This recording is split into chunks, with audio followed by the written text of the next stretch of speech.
Assalomu alaykum, hurmatli kuzatuvchilar. Mana operatsiya bajarilgan bemorimizga 1 hafta, 2 hafta bo'ldi.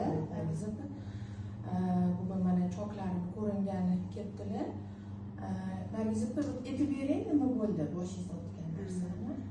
Menda juda kuchli qon ketish bo'ldi. Shundan ketib qoldim. Rosa yomon ahvolda edim. Bu yerga kelganimda salobat srazi yaxshi nimalar qilib, qarab, u bachadonni olib tashlamasa bo'lmaydi deganlarida rosa qo'rquvdim, nima bo'lar ekan, qanaqa bo'lar ekan deb. Gemoglobin 5 ga tushib ketgan edi, 50 ga tushib ketgan edi. Lekin Alloh rozi bo'lsin, salobatdan rosa yaxshi o'tdi operatsiya. Tayyorladilar unga rosa.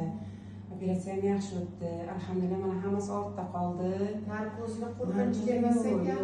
Yo'q, yaxshi. O'zingiz kelib ketyapsiz, ko'ringlar. Ana yo'q, Xudoga shukr, 2 haftada mana oyoqqa turib ketdim. Hech qanaqa og'riqlar yo'q. Agar biror narsa bo'lsa, darrov salobatdan so'rab, nima qilaman, bu deb so'rab turaman. Alloh rozi bo'lsin. Rasmiyga nasib qiladilar.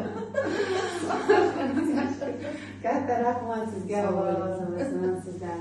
Yaxshi bo'lib ketgan, boshqa kasal bo'lmang. Sog' bo'ling. Rahmat.